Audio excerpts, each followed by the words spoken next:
Hi everyone, welcome back to a new episode from DGMZ, Diwane Galib Meri Zubani. To all our returning viewers, we are very happy that you could join us back. And for the new viewers, we are glad that you discovered the podcast and decided to tune for the first time.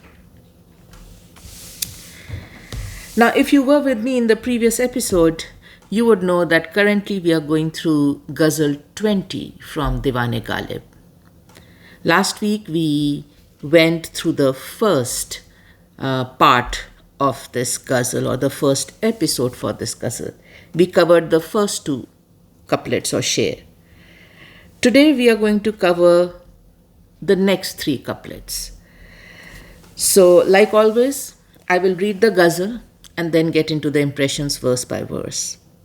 Though I will not read the entire ghazal. If you want to hear the entire narration, I would request you to access the first part or the first episode of Ghazal 20. Today I'm going to read the couplets we are going to get into today in terms of impressions. So this is how it goes. Hazrate Nase Garave. Hazrate Nase Garave. Dida dil farshera. कोई मुझको ये तो समझा दो, कोई मुझको ये तो समझा दो कि समझावेंगे क्या। आज वहाँ तेगो कफन, आज वहाँ तेगो कफन बांधे हुए जाता हूँ मैं। उज़्र मेरे कत्ल करने, उज़्र मेरे कत्ल करने में वो अब लावेंगे क्या। गर किया नासे ने हमको, गर किया नासे ने हमको कैद अच्छा यूं सही। ये जुनूने इश्क के, ये जुनूने इश्क के अंदाज छूट जावेंगे क्या। So beautiful couplets. Three of them.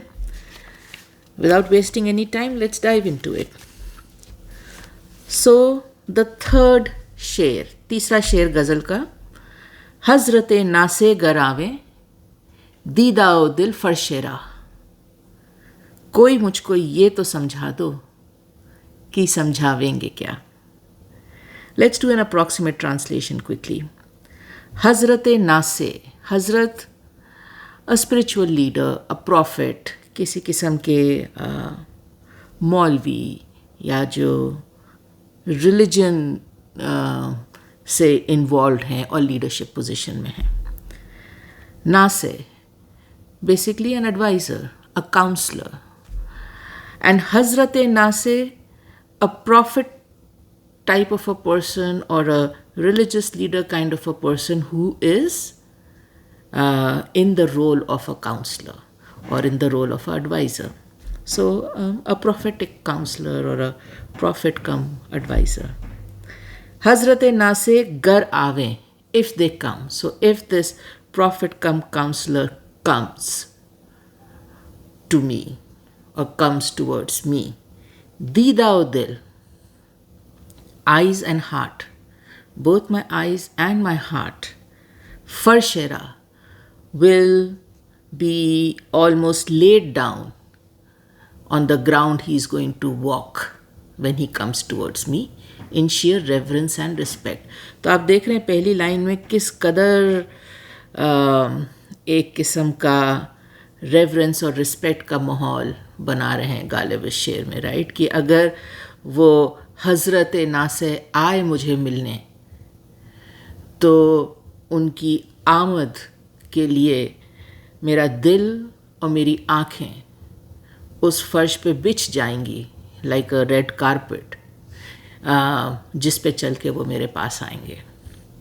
And then the second line is कोई मुझको ये तो समझा दो। Beautiful beautiful.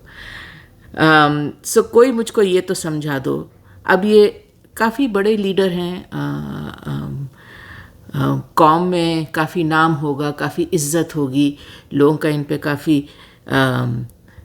एतबार होगा कि ये क्या कर सकते हैं उनके लिए, उनको गाइड करते हैं, एडवाइस करते हैं, काउंसिल करते हैं। तो जाहिर है सिर्फ गालिब ही नहीं है, वहाँ काफ़ी लोग हैं। ऑलमोस्ट एक ग्रुप एक्टिविटी ही होगी जब ये इतने बड़े पहुँचे हुए लीडर गालिब के पास आएंगे। तो ऐसा लग रहा है कि गालिब उनके आने से ही पहले, जब ये सारी तैयारी कर रहे हैं उनके आने की और उनकी इज़्ज़त नवाजी की, उसी वक्त वहाँ पर जितने भी लोग इकट्ठे हैं उनसे पूछ लेते हैं ये सवाल कि तुम में से क्या कोई भी मुझको ये समझा सकता है, as part of the preparation. ऐसा लग रहा है ये सवाल तैयारी का हिस्सा है कि उनके आने से पहले क्या तुम में से मुझे कोई भी यहाँ जो है समझा सकता है मुझे कि ये आके मुझे समझाएंगे क्या। एंड डीजीएमजी तो अपना पर्सनल इम्प्रेशन शेयर करेंगे ही हम लोग, बट आप बाकी पहुँचे हुए लिटरेरी एलीट्स और जो लोग गालिब को स्टडी करते हैं, उनके काम को स्टडी करते हैं, उनके भी अगर आप इम्प्रेशंस पढ़ें तो लोग बस वाहवाही के अलावा और कुछ नहीं कर सकते हैं इस बात करने के स्टाइल के बारे में। मतलब कोई मैच नहीं है जिस तरह से बात कहने का जो स्टाइल है गालिब का, अंदाज़ बयां और मतलब so anyway, coming back to the couplet. So Ghalib कहते हैं कि ये तैयारी वगैरह तो सब हो रही है, पर इसके बीच में अगर यहाँ पर जितने भी लोग इकट्ठा हैं आप में से कोई भी मुझको ज़रा सा भी समझा सको, अगर थोड़ा सा भी हिंट दे सको कि ये आके मुझे समझाएंगे क्या, तो मेरी तैयारी पूरी हो जाएगी। वरना इस वक्त मैं क्लियर नहीं हूँ, मुझको वो इंसाइट नहीं है, मुझको समझ में नहीं आ रहा है कि ये आके मुझे समझाएंगे क्या। मैं खुश तो बहुत हूँ कि ये आ रहे हैं और मेरे दिल में इस बात के लिए बहुत इज्जत है कि ये आ रहे हैं। मैं इनकी राह में अपने दीदा और दिल बिछा दूंगा फर्श की तरह, out of sheer reverence and respect, but I am still clueless. I am still clueless. Can someone, anyone here, explain to me what he is going to come and explain to me? And the word plays on explain, samjha de, right? So let's get into the impression.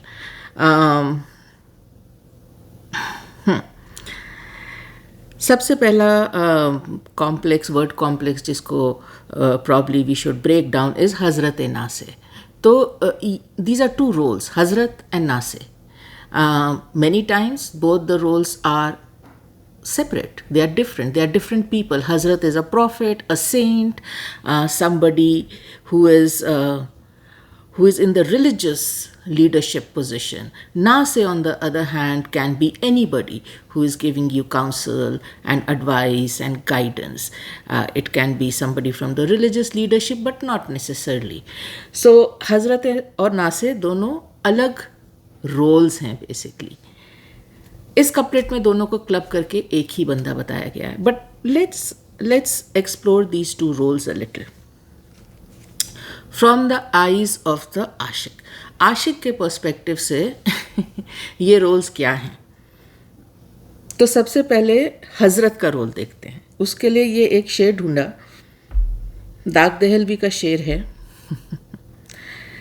हजरत दिल आप हैं किस ध्यान में, हजरत दिल आप हैं किस ध्यान में, मर गए लाखों इसी अरमान में।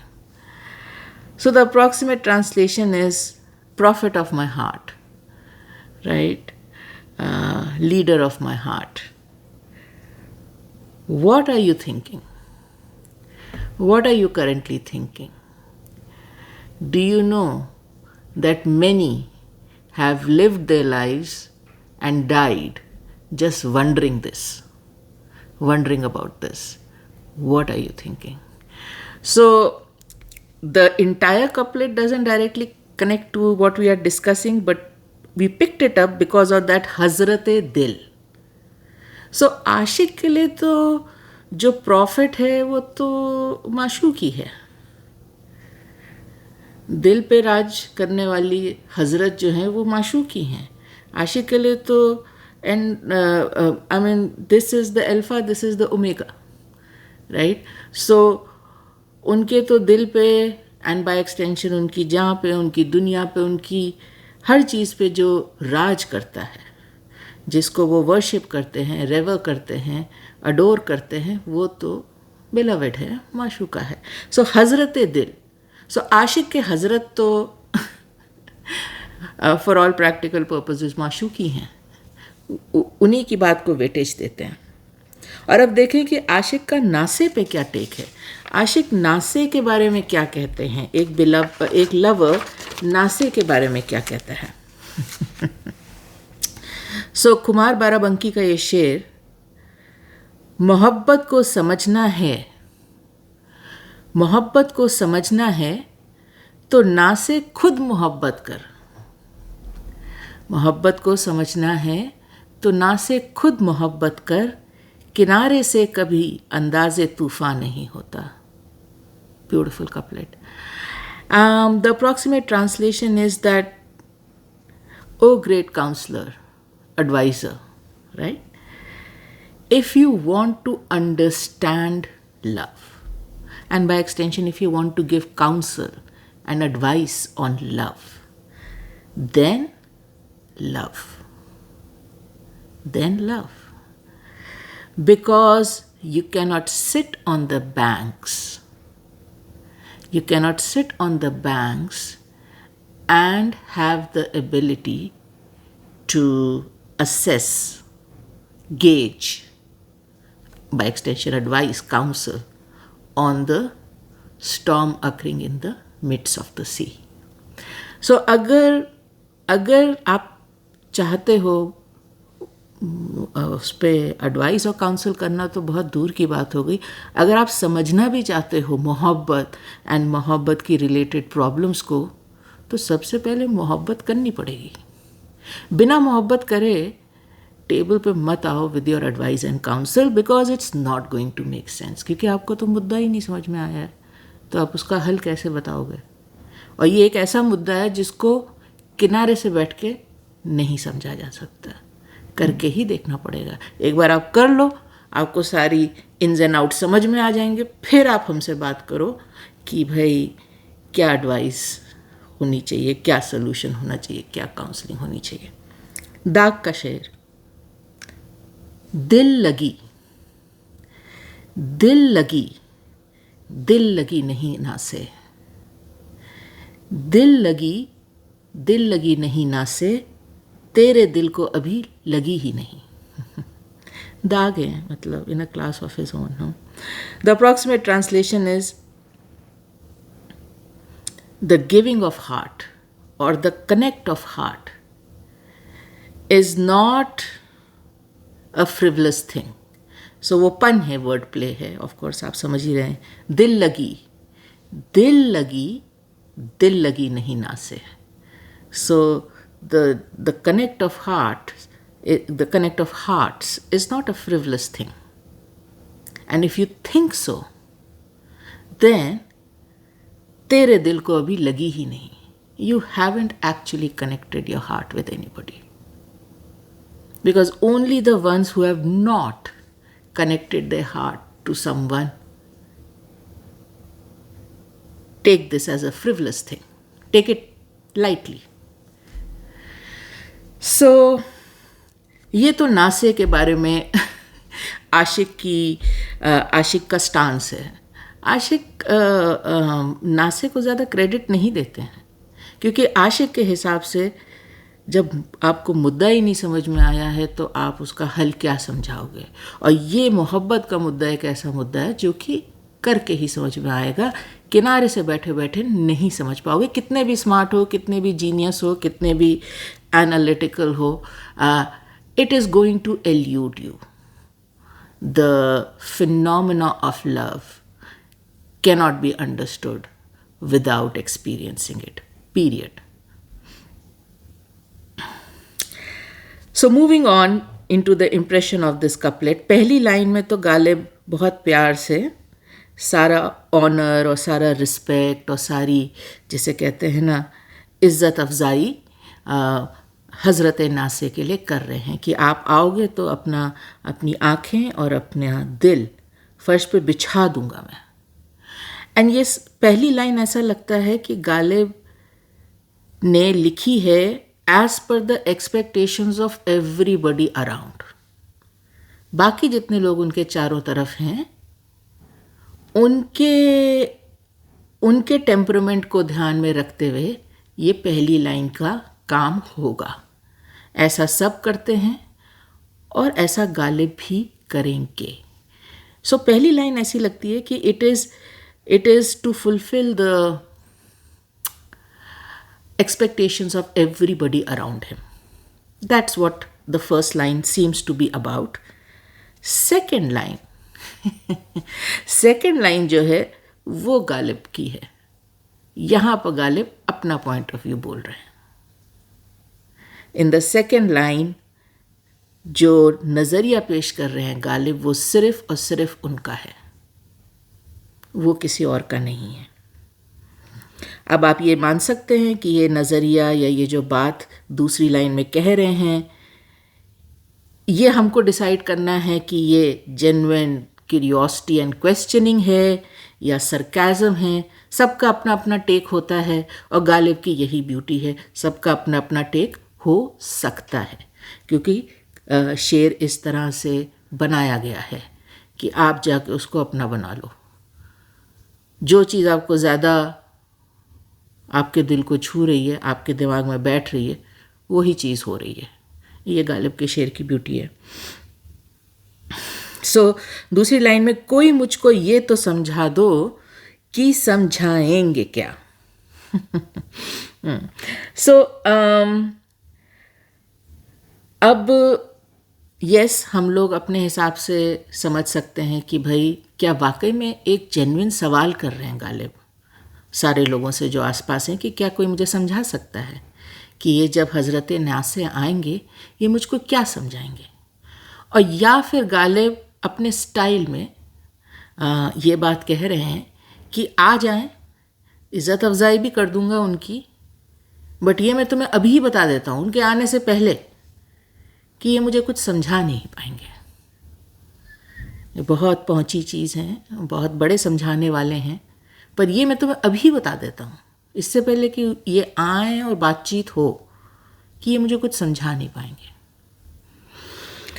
एंड इस शेर में तो डायरेक्टली गालिब नहीं बताते हैं कि भाई उनकी एक्चुअल एक्सपेक्टेशन या उनकी एक्चुअल असेसमेंट क्या है नासे के बारे में, बट गालिब के कुछ और शेर हैं जिनसे हमको हिंट मिल सकता है.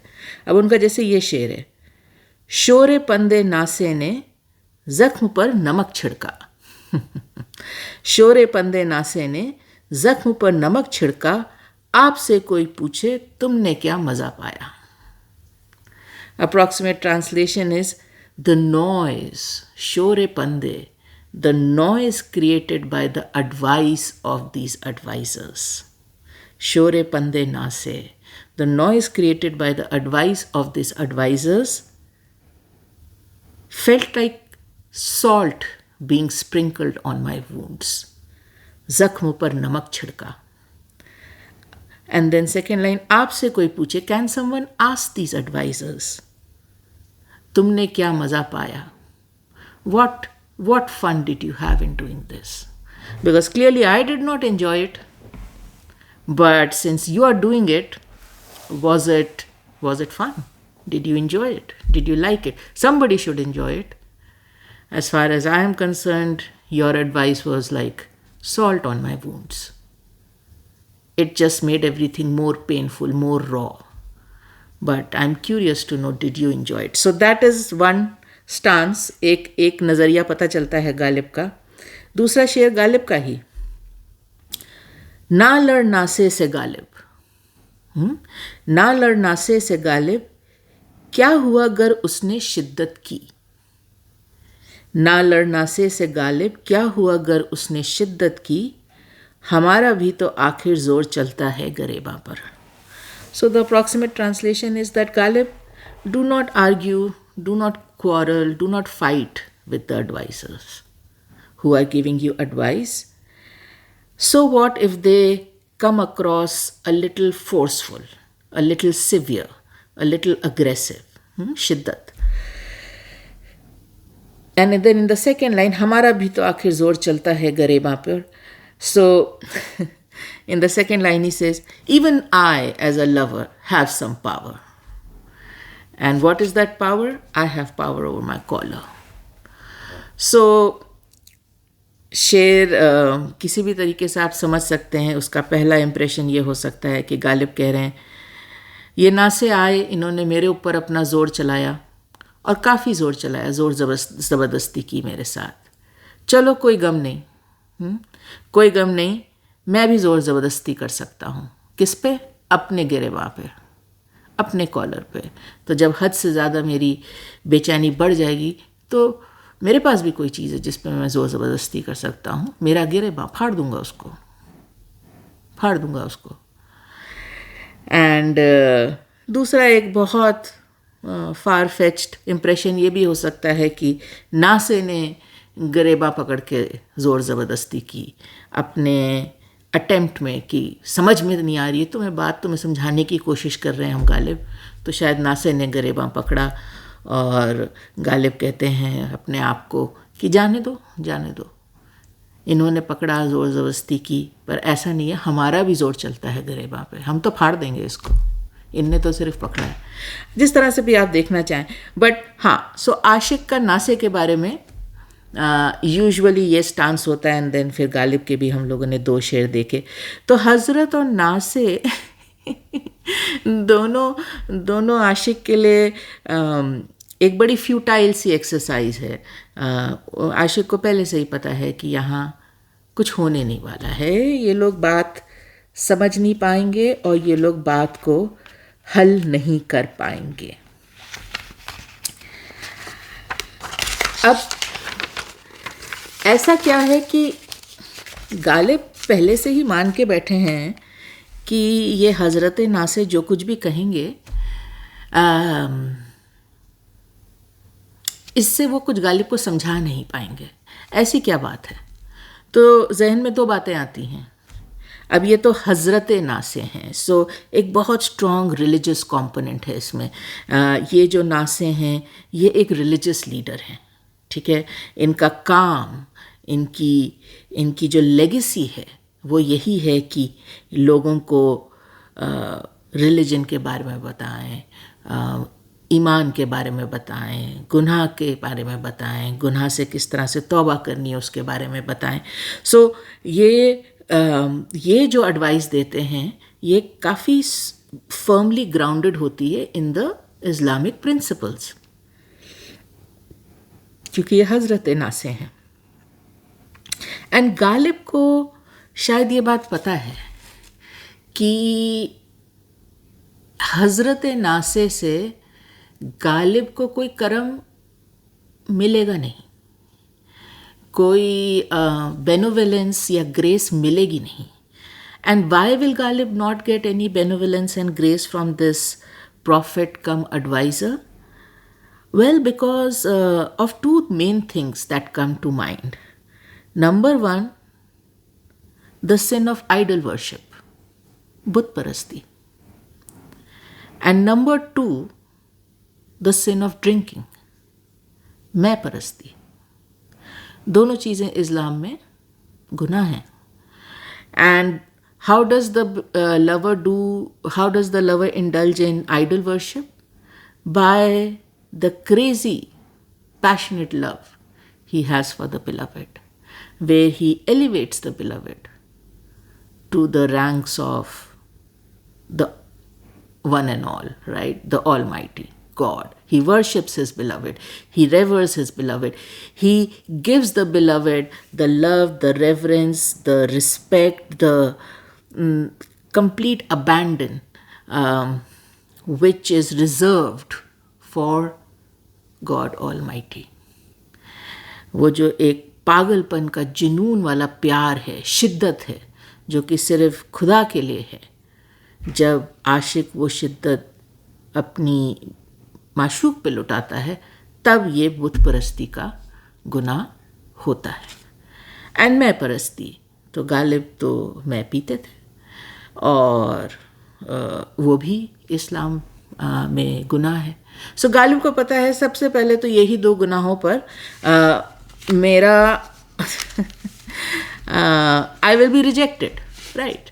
I will be rejected because like any prophetic or holy or religious advisor, उनकी एडवाइस सबसे पहले यही होगी कि ये जो इतना तुम्हें दुख और तकलीफ़ और गम और रंज है, और तुम्हारी ज़िंदगी जो इतनी तहस नहस हुई रखी है, ये तुम्हारी ज़िंदगी में जो सिर्फ गम और दर्द का आलम है, वो इसी मारे है क्योंकि तुम ये गुनाह करे जा रहे हो। तो मेरी एडवाइस तुमको यही होगी कि गुनाह करना बंद करो, क्योंकि तुम जब तक गुनाह करना बंद नहीं करोगे तब तक गुनाह की तौबा शुरू नहीं होगी। किसी भी किस्म की तौबा करने के लिए पहले गुनाह को करना बंद करना पड़ेगा। एंड वहाँ गालिब उनको बता देंगे कि ये दोनों गुनाह तो बंद होंगे नहीं, इस ज़िंदगी में तो नहीं होने वाले। ना तो मैं उससे प्यार करना बंद कर सकता हूँ इस शिद्दत से, और ना मैं पीना बंद कर सकता हूँ। एंड फिर वहाँ पर बात स्टेल मेट, वहाँ बात ख़त्म, क्योंकि फिर हज़रत नासे कहेंगे कि भाई जब गुनहगार गुनाह ही नहीं करना बंद करेगा तो फिर मैं उसके लिए क्या कर सकता हूँ। वो तो पहला स्टेप है, वो बंद नहीं किया तो फिर बात तो आगे नहीं बढ़ेगी। सज्जाद बकार रिजवी का ये शेर, सर से जुनूने इश्क का सौदा निकालिए, सर से जुनूने इश्क का सौदा निकालिए, या अपने दिल से ख्वाहिशे दुनिया निकालिए। तो हज़रत नासे सिंपली बोल देंगे गालिब से कि भाई या तो ये इश्क का जुनू छोड़ दो, और या फिर ये दुनिया छोड़ दो, इस दुनिया के रवैये छोड़ दो जिसमें गुनाह ना करना भी एक रवैया है। और गालिब बोल देंगे कि ठीक है, तो फिर दुनिया छोड़ देते हैं, इश्क तो नहीं छोड़ सकते। सो आई थिंक वहाँ पर एक स्टेलमेट है। गालिब को पहले से ही पता है कि this is how this cookie will crumble, ये पूरी कॉन्वर्सेशन ऐसे ही जाएगी। ये भी हो सकता है कि नासे पहली बार नहीं आए हैं, हज़रत नासे पहली बार नहीं आए हैं, शायद दूसरी तीसरी बार आए हैं। ये गुफ्तगू पहले भी हो चुकी है उनसे, और इसका यही निकला था रिज़ल्ट, और अब फिर आए हैं और फिर यही गुफ्तगू होगी और इसका यही रिज़ल्ट निकलेगा। और अगर पहली बार आए तो भी यही रिज़ल्ट निकलेगा, क्योंकि गालिब तो बहुत स्मार्ट हैं। Ghalib does not need advice because he is not intelligent and sharp. Ghalib does not need advice because he cannot think, analyze and assess for himself. He jolly well can. Ghalib needs advice because Ghalib refuses to give up a few things which, per the rules and regulations that he should follow as being part of the society and the religion, he is not following. Advice इस मारे उन्हें लेनी पड़ रही है, या इस मारे वो इस पोजीशन में है कि लोग उन्हें एडवाइस दे रहे हैं। वरना गालिब के पास अकल की कोई कमी तो है नहीं, खुद भी आराम से सारी बात समझ के और एनालाइज कर सकते हैं। एंड ये देखिए कि गालिब ने अपना ये जो एक किस्म की डेस्टिनी है, ये जो किस्मत है गालिब की, राइट, ये किस्मत जिसमें कि गुनाह लिखे हैं ये दो, बुत परस्ती और मैं परस्ती के, ये जो किस्मत है, ये जो डेस्टिनी है, गालिब इससे बखूबी वाकिफ़ हैं और इसको दिल से लगाते हैं। मतलब कोई गिला शिकवा नहीं है उनको अपनी इस किस्मत से, क्योंकि वो चॉइस करी है उन्होंने। एंड हाउ, मतलब दैट इज़ कहीं लिखा नहीं है पर कितनी क्लियरली दिखता है कि कितनी comfortably with no pomp and show, कितनी कंफर्टेबली अपनी चॉइस के लिए खड़े हो जाते हैं कहीं भी। बहुत बहुत काबिले तारीफ़ है ये बात। कोई ज़्यादा शोर नहीं, कोई ज़्यादा तमाशा नहीं, जहाँ खड़ा होना है अपनी चॉइस के लिए खड़े हो जाते हैं, हिलते नहीं हैं वहाँ से। So unassuming and yet so unassuming and yet so firm in his stance, which is so admirable, and एक उनका ये शेर है, बेसरफा ही गुजरती है, बेसरफा ही गुजरती है, हो गर्चे उम्र खिज्र, बेसरफा ही गुजरती है, हो गर्चे उम्र खिज्र, हजरत भी कल कहेंगे कि हम क्या किया किए।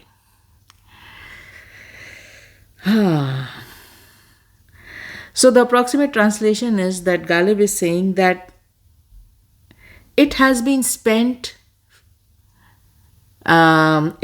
spent fruitlessly, unprofitably, uselessly, even though it was as long and eternal a life as Prophet Khizr. And if you know the story, without getting into the details of it, briefly put, Prophet Khizr had eternal life. So जब आप बोलते हैं कि उम्र खिज्र, तो मतलब बहुत लंबी ज़िंदगी, इनफैक्ट इटर्नल ज़िंदगी। तो गालिब कहते हैं उम्र लंबी तो बहुत थी, प्रॉफिट खिज्र की उम्र की तरह उम्र खिज्र मिली थी मुझे, बहुत लंबी उम्र मिली थी, बट बेसरफा बिताई। ना उसका कोई नफ़ा था, ना उसका कोई ब्याज मिला, ना कोई उसका प्रॉफिट हुआ, ना कोई वो काम में आई, बस लुटा दी वो ज़िंदगी, वेस्ट कर दी वो ज़िंदगी। और दूसरी लाइन में कहते हैं हज़रत भी कल कहेंगे, हज़रत कौन? खिज्र, प्रॉफिट खिज्र, कि वो भी मेरी इस लंबी येट यूजलेसली स्पेंट ज़िंदगी को देख के कहेंगे कि हम क्या किया किए, कि क्या किया तुमने, इतनी लंबी तुमको ज़िंदगी दी थी, क्या करा तुमने इसका। मैंने अपनी जितनी लंबी ज़िंदगी तुमको दी थी और तुम पूरी ज़िंदगी, जिसे कहते हैं, बर्बाद करके आ गए। कोई एक रत्ती भर का भी फ़ायदा नहीं, पूरा नुकसान। The whole deal is unprofitable. And ये हज़रत खिज्र का असेसमेंट है, गालिब का नहीं है। सो गालिब के हिसाब से जब भी कोई रिलीजियस और प्रॉफिटिक लीडर आएंगे, उनका मोटा मोटा यही असेसमेंट होगा कि भाई गालिब, ज़िंदगी तो आपने बर्बाद कर दी, गुनाह करते रहे, तौबा की नहीं, गुनाह करने बंद नहीं किए और ज़िंदगी बर्बाद कर दी। Moving on to the main centrepiece of the couplet, समझ, है ना। सो कोई मुझको ये तो समझा दो कि समझावेंगे क्या। सो दोनों तरफ समझ का बहुत अच्छा वर्ड प्ले है, ब्यूटिफुल वर्ड प्ले है, बिल्कुल गालिबाना स्टाइल में। बट इम्प्रेशन के पर्सपेक्टिव से ये आशिक की बहुत बड़ी प्रॉब्लम रहती है हमेशा, कि ये नासे तो आ जाते हैं, चाहे हज़रत नासे हों, चाहे दोस्त नासे हों, चाहे नासे हों, ये आ तो जाते हैं समझाने, बट आशिक को फिर उनको समझाना पड़ता है कि क्योंकि तुम्हें मेरा मुद्दा समझ में नहीं आया है, तुम मुझे इसका हल नहीं समझा पाओगे। ये काम आशिक को करना पड़ता है। एंड ये सब तब जबकि ये ना से आशिक को तो दीवाना और पागल और बीमार और helpless, in need of advice, guidance, treatment समझ रहे हैं। इन सब तोहमतों के बावजूद आशिक को खड़ा होके समझाना पड़ता है कि भाई, ये आप जो करने आए हो, मुझे समझाने आए हो, आप मुझे नहीं समझा पाओगे, क्योंकि आपको ये बात समझ ही में नहीं आई है कि मेरे साथ क्या हो रहा है, इसलिए आप मुझे इसका हल नहीं समझा पाओगे। एंड तभी गालिब बहुत प्यारी तरह पूछते हैं ना कि कोई तो मुझको समझा दो, कोई तो मुझको समझा दो कि ये समझावेंगे क्या, ये मुझे क्या समझाएंगे, ये मुझे क्या समझाएंगे। मीर तकी मीर का ये शेर, कुछ ना मैं समझा जुनूनो इश्क में, कुछ ना मैं समझा जुनूनो इश्क में, देर ना से मुझको समझाता रहा।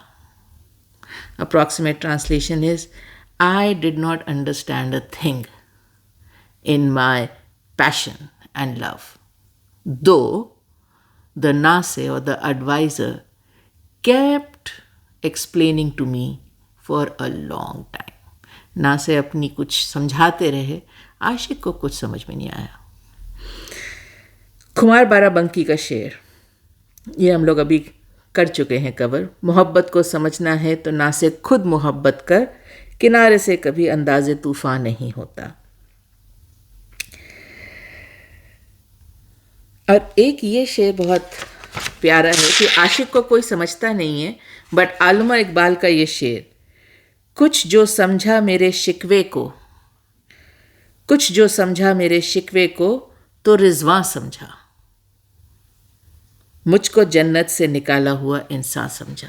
ब्यूटिफुल कपलेट है, and the couplet translates to that though no one understood me as the lover, though no one understood me, there was someone who slightly understood me, kuch to samjha. And who was that? It was the angel at the doors of paradise, Rizwa. Beautiful couplet hai ki that angel could understand me a little. And what did the angel understand? मुझको जन्नत से निकाला हुआ इंसान समझा. That angel standing at the gate of paradise or heaven understood that this person coming is not coming to enter the paradise. He is coming after exiting his paradise. क्योंकि ये आशिक है, इसकी जन्नत नीचे रह गई, इसकी जन्नत नीचे रह गई अपनी महबूबा के पास, और ये मर के ऊपर आ गया है, तो ये जन्नत में घुस नहीं रहा है, ये जन्नत से निकाला हुआ है. सो ये बात समझ में आई रिजवा को, अदरवाइज दुनिया में तो लोग समझ नहीं पाते. एंड देन अहमद सलमान का ये शेर, जो हम पे गुजरे थे रंज सारे, जो खुद पे गुजरे तो लोग समझें. जो हम पे गुजरे थे रंज सारे, जो खुद पे गुजरे तो लोग समझें. जब अपनी अपनी मोहब्बतों के आज़ाब झेलें तो लोग समझें. So the approximate translation is, whatever I as a lover went through, right, in terms of pain and grief, can only be understood by people when they go through it themselves. When they go through the trials and tribulations of their love, will they understand the whole thing, not before that. Okay, so that takes care of the couplet, हज़रते नासे गराएं दीदाओ दिल फर्शेरा, कोई मुझको ये तो समझा दो, समझावेंगे क्या, कि समझावेंगे क्या. Moving on to the next one. आज वहाँ तेगो कफन, आज वहाँ तेगो कफन बांधे हुए जाता हूँ मैं, उज़्र मेरे कत्ल करने में वो अब लावेंगे क्या. Let's do an approximate translation.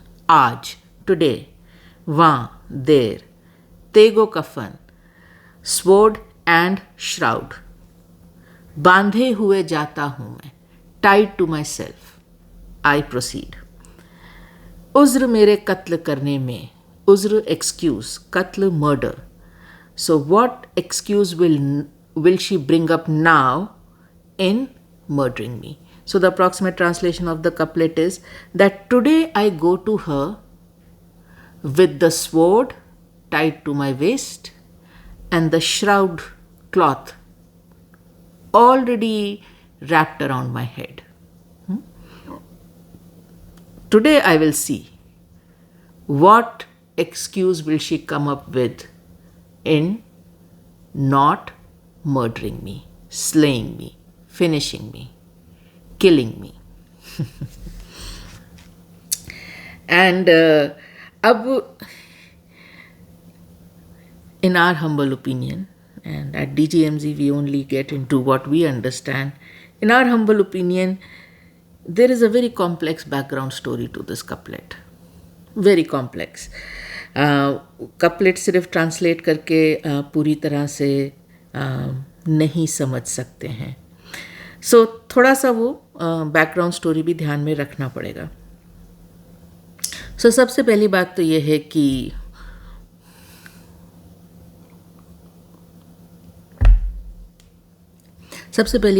है कि आशिक default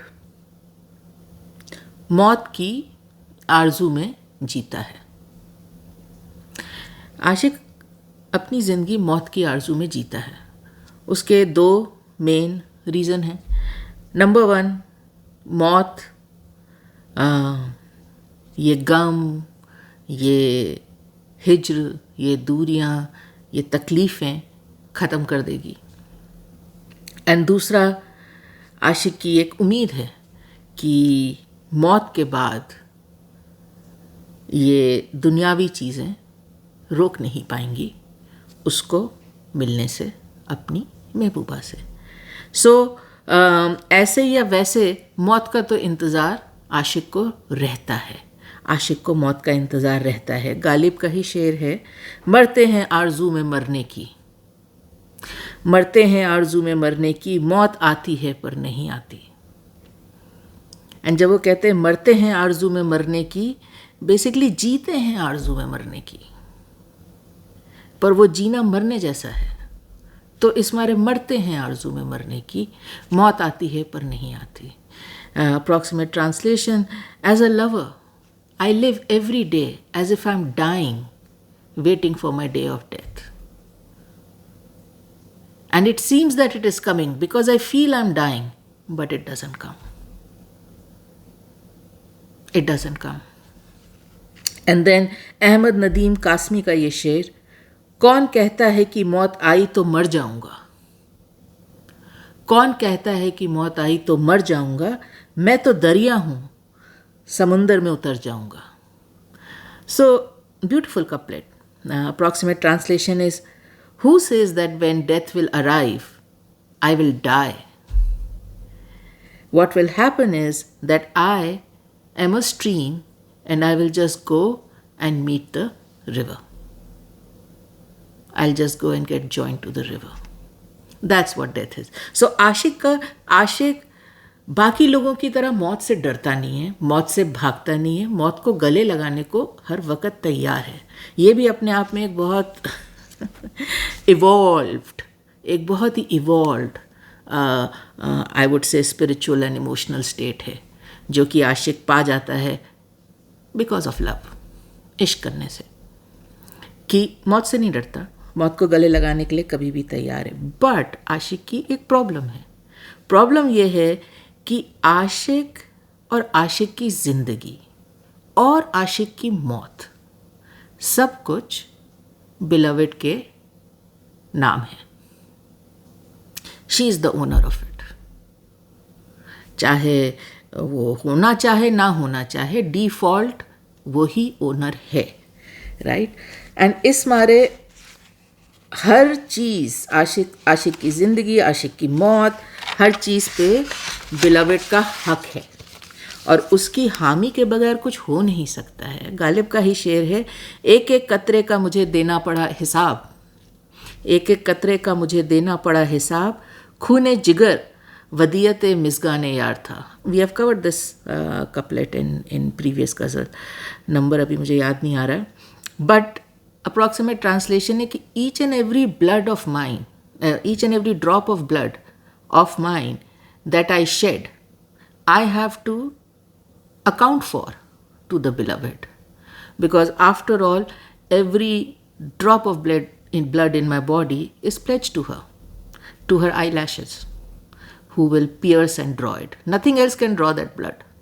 Nobody else can make that blood flow except her eyelashes. My drops of blood belong to her eyelashes. Only they can draw it, nothing else. And then फिर उनका वो शेर, पूरा शेर नहीं but ये जो उनका वर्ड कॉम्प्लेक्स है, सरापा रहनाए इश्क,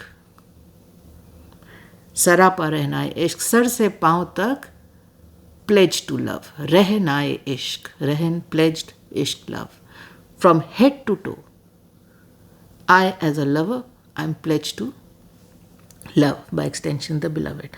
So आशिक का सब कुछ बिलवेड ओन करती हैं, तो अपनी जान, अपनी ज़िंदगी, अपनी मौत, किसी चीज़ पे उनका हक नहीं है, अपने खून पे किसी चीज़ पे हक नहीं है. और आशिक मरना चाहता है, आशिक को मौत से डर नहीं लगता है, आशिक मौत को गले लगाना चाहता है, बट एक शर्त है, एक शर्त है, और वो शर्त ये है कि बिलवेड उसमें इन्वॉल्व हो. मौत से डर नहीं लगता है, मरने को तैयार हैं, पर उसमें बिलवेड इन्वॉल्व होनी चाहिए. कतील शिफाई का बहुत मशहूर शेर है, आपने सुना ही होगा, आखिरी हिचकी तेरे जानों पे आए, आखिरी हिचकी तेरे जानों पे आए, मौत भी मैं शायराना चाहता हूँ. एंड देन कतील शिफाई का ये शेर, बादा फिर बादा है, मैं जहर भी पी जाऊं कतील, बादा फिर बादा है, मैं जहर भी पी जाऊं कतील, शर्त यह है कोई बाहों में संभाले मुझको. Approximate translation is, forget about the wine, wine is wine, forget about the wine, I will drink even poison, but I have one condition, that once I have drank that poison and I start staggering and I start falling down, I should be supported or caught in the arms of my beloved. Then I will drink poison just like I drink wine, not a problem. So ये एक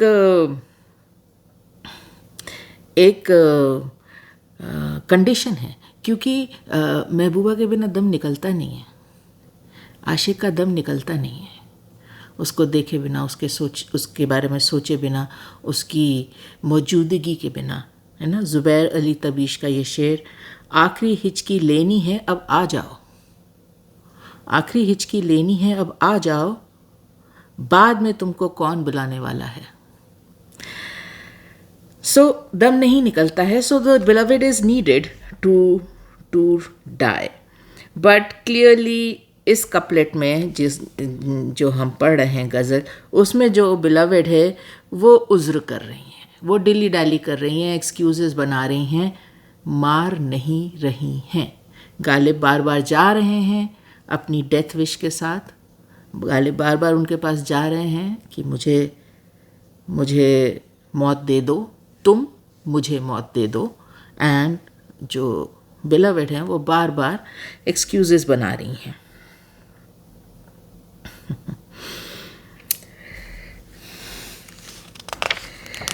अब इसमें भी कुछ शेर थे.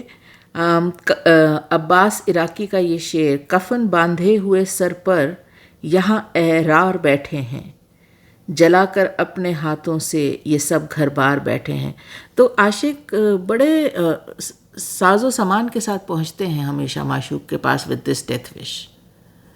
Sir पे कफन बांधे हुए अपना सब कुछ छोड़ छाड़ के पहुँचते हैं, ये मान के पहुँचते हैं कि आज अपनी ज़िंदगी लुटा के आऊँगा ही आऊँगा.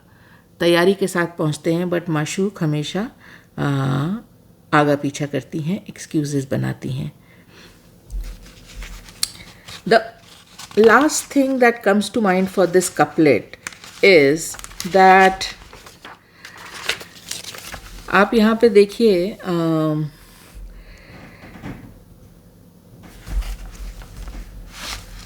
आज वहाँ तेगो कफन बांधे हुए जाता हूँ मैं। इस फर्स्ट लाइन में कितनी स्ट्रॉन्ग डिटर्मिनेशन गालिब की दिख रही है। He is so determined. ये कोई ऐसा दुनियावी काम नहीं है कि आज ये करके ही रहेंगे। ये डेथ विश है, इसके बाद अब और कुछ नहीं है। एंड आप डिटर्मिनेशन देखिए गालिब की कि तलवार भी ले जाऊंगा, कफन भी ले जाऊंगा, और अब देखता हूँ कैसे मेरी ये डेथ विश मुझे ग्रांट नहीं करेगी। एकदम ऐसा लग रहा है carpe diem, Ghalib is seizing the day. He is not waiting for anybody. Ghalib is saying I am going to take matters in my hand, क्योंकि मांग रहा हूँ देती नहीं है। कभी ये बहाना, कभी वो बहाना, कभी वो बहाना। आज मैं पूरी तैयारी के साथ पहुँचूँगा और अपनी ये डेथ विश मनवा के ही रहूँगा। सो पहली लाइन में डेथ विश जो गालिब की है उसके बारे में आपको गालिब की सीरियसनेस और डिटर्मिनेशन दिखती है। एंड देन फिर जब आप सेकेंड लाइन में आते हैं, उज़्र मेरे कत्ल करने में वो अब लावेंगे क्या। जितने डिटर्मिन्ड गालिब पहली लाइन में है फॉर हिज डेथ विश, उतना ही डिली डाली कर रही हैं बिलवेड उनकी डेथ विश के बारे में सेकेंड लाइन में। And this is where Ghalib leaves you with that question, क्यों कर रही हैं, इतने एक्सक्यूजेस क्यों बना रही हैं, मेरी डेथ विश ग्रांट क्यों नहीं कर रही हैं। मैं तो चाहता हूं, तुम क्यों नहीं ग्रांट करी, what is your reason. And यहां पे हजारों कहानियां निकलती हैं, राइट। क्या तुम मुझे मारना नहीं चाहती हो क्योंकि तुम मुझे कहीं दबा दबा प्यार करती हो, और या फिर तुम मुझे मारना नहीं चाहती क्योंकि तुम एक सैडिस्ट हो, नार्सिसिस्ट हो, जिसको मुझे तकलीफ़ देने में मज़ा आता है। मेरी तकलीफ़ से तुम्हें मज़ा मिलता है, और अगर मैं मर गया तो मेरी तकलीफ़ ख़त्म हो जाएगी, फिर तुम्हें मज़ा कैसे आएगा। अब ये आप पर है एज अ रीडर, आप किस तरफ जाना चाहते हैं, राइट। बट दोनों रास्ते खुल जाते हैं कि क्यों नहीं मानना चाहते, क्यों करती हैं इतने ज़्यादा बहाने। तलवार भी है, कफन भी है, मार दो, ख़त्म करो बात, बट नहीं करती हैं। फिर कोई बहाना बना देती हैं, and if we have to pick, we will pick that. Yes, हमेशा से बिलवेड का यही रहा है कि कहीं ना कहीं she doesn't want to lose the lover. She doesn't want to lose the lover. Whatever her reasons might be of not reciprocating the love, she doesn't want to lose the lover. Why? Well, that is a matter of perception. But she doesn't want to lose the lover is an established fact. And उतना काफ़ी है बात को इस वक्त ख़त्म करने के लिए। बट वो क्वेश्चन हमेशा जहन में रह जाता है कि क्यों नहीं मारना चाहती हैं, क्यों बनाती हैं इतने बहाने। So that takes care of आज वहाँ तेगो कफन बांधे हुए जाता हूँ मैं, उज़्र मेरे कत्ल करने में वो अब लावेंगे क्या। I think we'll have to stop here in interest of time, and the remaining 3 couplets we will start covering them in the next episode. I hope you enjoyed the impressions. If you did, please click like, leave a comment, leave your feedback. I always say, and at the risk of repeating myself, it is an absolute delight to see your reactions to the episode, whatever they might be. So if it is not too much trouble, do share your reactions, comments, feedbacks with us. As always, for the new viewers, a very strong recommendation that you access the introduction to DGMZ episode because that episode will give you a good understanding about the around the motivation and inspiration behind this podcast. What are we trying to do at DGMZ? Also, for your awareness, currently we are running two playlists. One playlist covers these weekend episodes where we get into one ghazal at a time from Diwan-e Ghalib. And the second playlist has bonus episodes where we still have topics covering Urdu poetry, topics covering Ghalib, also topics about the events we do at DGMZ. So access that playlist too, and then you can watch whichever episode appeals to you. For the viewers who do not know, in the bonus episode playlist, we are currently running a DGMZ mini series, first of its kind. And in that mini series, we are covering the immortal love story of Laila Majnu. So there are two episodes which are already posted there. One is just an kick-off episode, but the introduction to Laila Majnu series has already been posted last week. Access that. We are working on the next episode where we will get into the story further. So this mini series will continue till we get through the entire story of Laila Majnu, and that will be available to you in the bonus playlist. If you want to promote the channel, a humble request, please share the episodes or the channel through your social media, be it WhatsApp, YouTube, Facebook. It just helps the channel grow. And if you know somebody who enjoys this type of content, humble request that share it with them. Okay, that's all I had for this episode. Sending lots of love and light to all of you, my dear viewers, and thanks for watching.